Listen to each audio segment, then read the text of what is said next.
Hi, my name is Flora and welcome to my YouTube channel. For those who've already subscribed, thank you so much. And for those who are yet to subscribe, I hope you find this video useful and consider subscribing at the end of the video, obviously for more content like this one. So just before I get started, so today I'm going to talk about the stock market for absolute beginners. So I'm going to cover the stock market basics for people who are looking to get started in the stock market.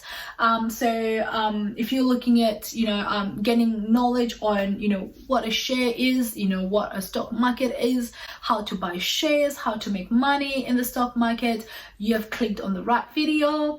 And I just want to give you an outline of the things that I'm actually going to cover in this video. I feel like I'm saying video a lot, but anyways.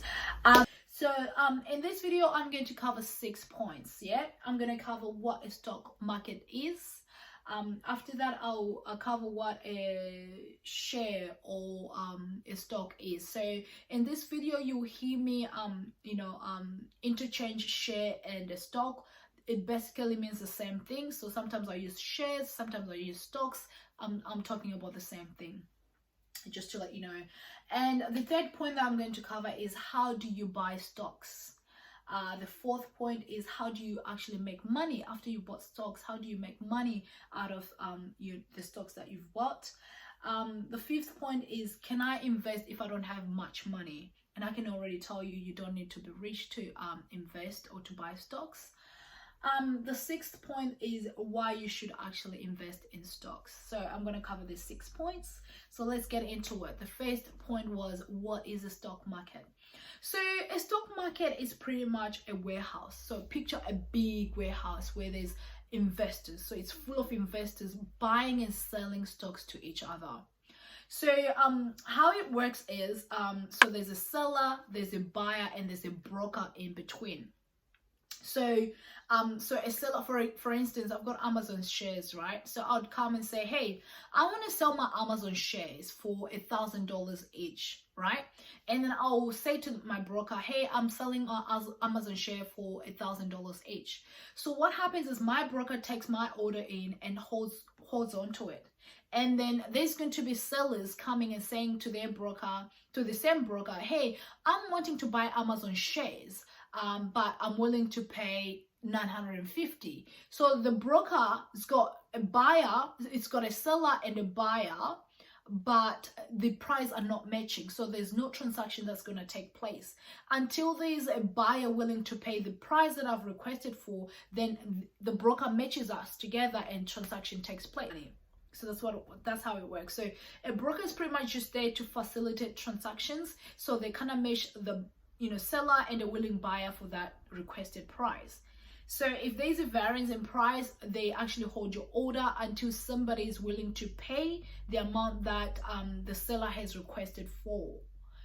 And if there's a buyer wanting to buy stocks and there's no seller selling the stocks for that price, the broker holds this transaction for a period of time until there's somebody selling their shares for that price, or until the order actually expires. So pretty much it's just a big warehouse where there is investors and there's a broker in between, facilitating those transactions. So matching a buyer and a seller who've got the same price, if that makes sense. So the second point is, what is a stock or a share? So a share is pretty much a partial ownership of a company. So when I buy shares in Amazon, I'm becoming an owner of Amazon, like a partial owner of Amazon, depending on how many shares I buy. So for instance, let's say I have 5,000 worth of Amazon shares. So that means that I'll own 5,000 of Amazon, if that makes sense. So Amazon is worth $160 billion. So if I buy $5,000 worth of Amazon, I'm buying 5,000 of the $160 billion. So that's probably less than 0.01% of Amazon. So you're buying a partial ownership of that company, whatever company you buy for. So if I had $160 billion, I could buy the whole Amazon, if that makes sense. So so a share is just buying you're becoming a part owner of that company. I hope I'm not repeating myself. I feel like I'm repeating myself so much. So the next question is, how do you buy stocks? So now we understand that a stock market is a big warehouse where investors go and, you know, buy and sell stocks to each other. And then when you buy a share, you're buying part ownership of a company. And now, how do you actually buy stocks now that you want to buy, you know, shares? How do you do it? So you can buy stocks on, you can use your phone, you can use your laptop, you can use your iPad or your tablet to buy shares. It's actually that easy.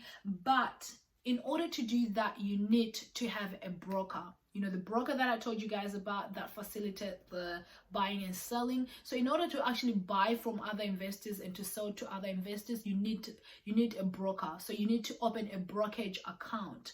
So most banks do have brokerage accounts. So it's a matter of you calling your bank and say, hey guys, I'm looking at opening a brokerage account to buy shares. You know, do you guys have something like that? I know that most banks have you know, brokerage accounts, but there's also other companies that have brokerage accounts that you can sign up for. The reason why I say that you should actually contact your bank first is because you've already got, like, your bank has already got all your details in the system. So opening a brokerage account is pretty much just going to take less than 10 minutes to do. But another thing that you need to be mindful of is the brokerage fees. So for me, I am in Australia and I bank with Commonwealth Bank. So I opened my brokerage account with Commonwealth Security. So that's my brokerage account. So it's linked to my you know, it's linked to my account and everything. So the thing is, I pay $10 brokerage fee every single time I make a transaction. So some people might not be happy with that, and they might want, there's some brokers that actually don't charge anything on for transactions that you make. So some people might actually want to go for them, and then it's okay, you can also sign up with them. I think you'll need your, if you're in Australia, you need 100% ID. So you just need all the details that you use to sign for a bank account, pretty much. But obviously, it's not a long process, but obviously they need to do all the verification before they can open an account for you. So that's pretty much what it is, literally. So you need a brokerage account, so you can get it with your bank, or you can actually look for a different one that doesn't charge. You pretty much have to shop around and look for the one that is suitable for you. If you're okay with the $10, you can just, you know, I don't know how much your bank charges. Your bank might charge $25. I don't know what bank you're with. So it's a matter of actually just calling your bank, and if they do, then ask for you know, how much it is to actually make these transactions and any other costs that they might actually charge. Some actually charge an annual, you know, service fee or something like that. So you just have to shop around and find a broker that suits you. But you need a brokerage account to actually be able to buy shares or sell shares. So after that, the next question is, how do you actually make money? So once you sign up, we have an account. How do you actually, and you've bought your shares, how do you make money? So there are two main ways to make money in the stock market. The first one is, so pretty much what you do is you buy low and you sell high. So your variance is your profit. So you're looking for stocks that are to rise from medium to long term. So pretty much looking for undervalued stocks. And I'll give you an example of Tesla. So in November 2019, Tesla shares were about 235, I believe. So I bought Tesla shares for 235 because I believe they're undervalued. So and over time, so I bought the shares and I hold onto them. And before the coronavirus market crash, the share went from $200 to about $800. So there was $600 variance, which was my profit. So it went from 200 something to 800 something. So I'll just say 200 to 800. So that's $600 profit, and that's capital gain for me. Given, like, if we assume that I don't have any brokerage fees to pay. So that's how you make money. So you buy low and you sell high, and then the difference is your profit. So in an event where I was to buy, you know, shares, Tesla shares for 200, and the value goes down to 100, that means I actually have capital loss of $100. So yes, stocks do go down sometimes and then you lose some money. That's something that I actually also have to highlight as well. It's not always capital gain, there's also capital loss.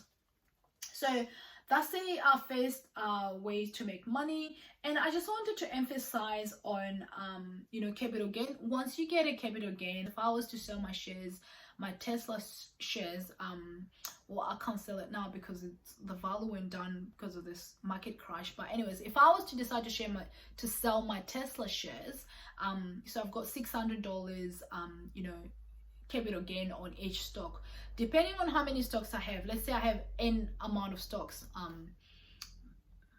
let's say I've got about 10 units of Tesla shares, so that's 10 times the $600 variance, that's about what, $6,000 profit, right? So when I decide to sell my Tesla share, yes, I do get $6,000 in my account, but that's not my take-home profit. I have to remember that I have to pay capital gain tax. So I wanted to highlight that you know, the amount that you actually make as a profit, you have to pay tax on it. So your capital gain, you have to pay capital gain tax. And for people in Australia, it's about 37% if you've held that share for less than 12 months. But if you've held the share for over 12 months, is actually you get a discount of 50% on your tax. So I just thought I would highlight that, because sometimes like, oh, it's $6,000, I get $6,000, I can put it in my, you know, cash investment or in my savings account, but you still remember that you have to pay 37% of it. You have to you know, take it to the ATO, to the tax office. Anyways, so that's the first way to make money out of the stock market. So the second one is through dividends, and I want to highlight that not all companies pay dividends. So there are companies that pay dividends, there are companies that don't pay dividends. And I actually have a friend that only buys shares, dividend paying shares only. And I think with time, when you get to learn about the stock, more about the stock market and different strategies, you kind of, you know, start structuring your portfolio the way you want it to look like. With her, that's her strategy. She only buys dividend earning stocks only. So that's the second way to earn to make money on the stock market. So you get dividends. So what is a dividend? So pretty much a dividend is a portion of a company's profit that is given to a shareholder. So for instance, I'll go back to the Amazon shares. Let's say I've got 10 Amazon shares. So when Amazon makes profit, they can just decide that they want to give 50 cents. They want to give 50 cents for each share.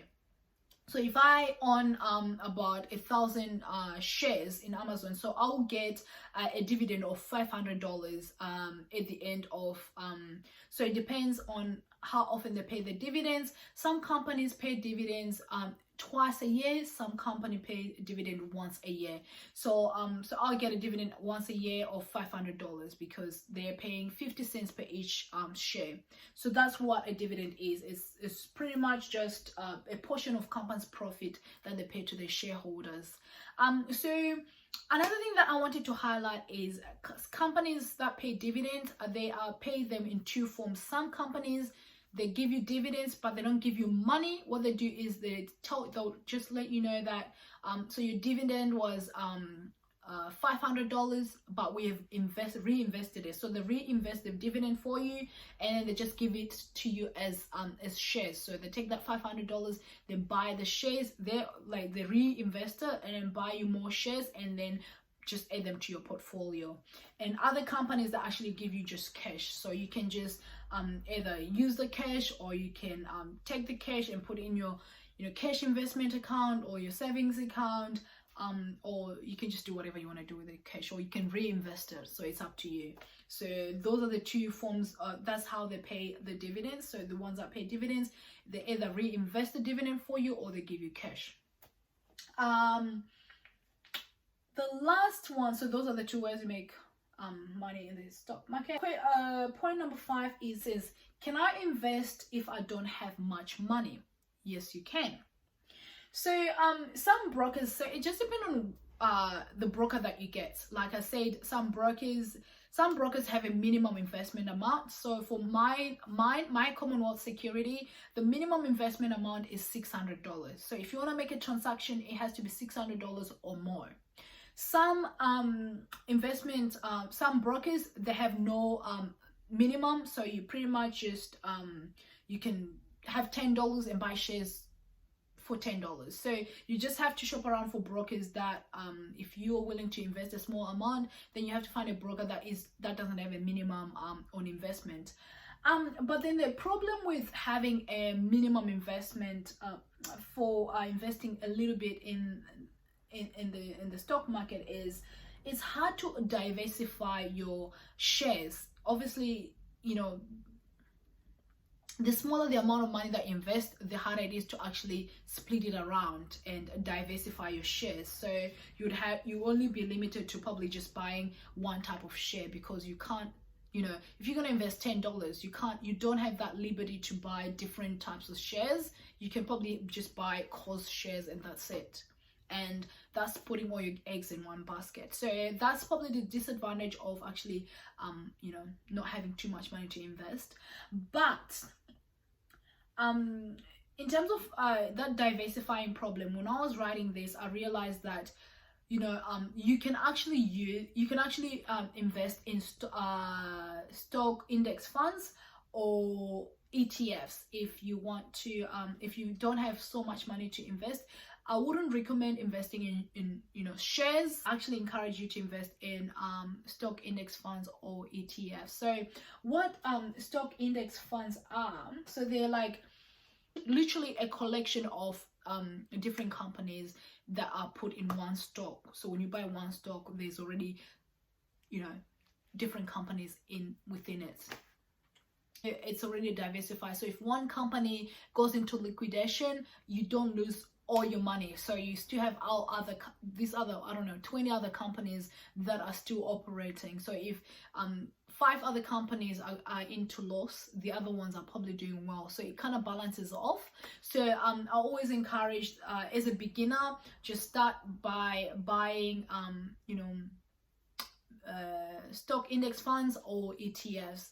I'll make a video on stock index funds and ETFs to explain a little bit more, because this video is already long enough. But that's pretty much what it is. So for me, my favorite thing to buy is actually ETFs.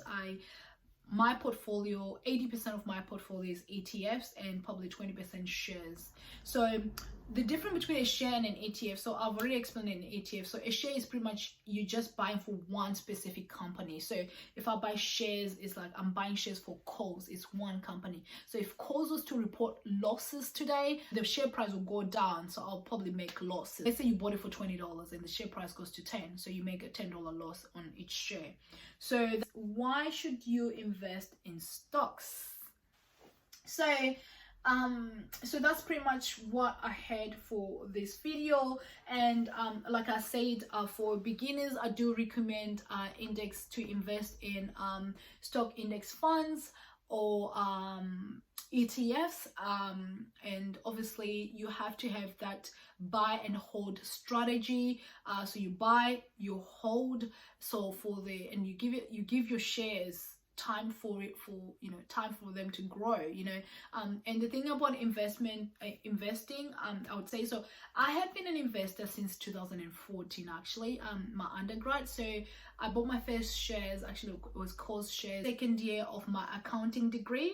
So we're doing a finance principle class, and the lecturer was like, I want everybody to buy shares. So I had $45 in my account, and I bought my COS shares for $45 in 2014. So I have been an investor since then. I've been curious about the stock market, and another thing as well, I just love the stock market. That my thesis was actually on the stock market. So title was Stock Market Prediction Using Natural Language Processing, which is part of artificial intelligence. This is going into data science, but you know, that's how much passionate I am about the stock market. All these years that I've been in the stock market, my best advice is you have to invest according to your risk appetite. That's number one. And number two is you have to be willing to hold for at least 5 years. So you can't just invest. You can invest and sell it within 12 months or 2 years, but if you're not willing to, because the market just goes up and down, so you have to be willing to just chill when sometimes when things don't go right, or when you're having losses. You have to be, minimum holding is probably 5 years, and you have to be okay with that. So you have to be a long term. So when it comes to stock market, it's a long term thing. You have to be a long term investor, you know, for 10, 20 years. You know, you're probably gonna cash out some of your stocks in 20 years, 10 years time. So if you are like want to invest for less than 5 years, I would actually encourage you to probably look at other option of investing, like short-term investment options, like cash investments and stuff like that. And another thing that I wanted to say is, before you invest in the stock market, you also have to look at your own personal finances, you know, your situation. You have to assess your own situation. So there was a person that I knew that was buying stocks but had lots of credit cards and loans, and these were like high interest loans, like 21% or 19%, 18%. It doesn't make sense actually, like investing in the stock market when you have loans that are that high, because you're looking at an average return on the stock market annually. You're looking at 8, 10, 12%, and if you're really good with your strategies, you're looking at probably 16, 18, 20% if you're really excellent. So annual returns. So it doesn't really make sense, you know, probably getting 8% returns on your investment, but you're on your portfolio, but you're also paying 21% interest on your loans or your credit cards. It just doesn't make sense. So I would actually encourage people to actually sit down before you decide to invest. Sit down and look at your financial situation. If you've got too many debts, try and pay those ones off and probably reduce them. And then also make sure when you're doing this, you're actually making money, not just investing.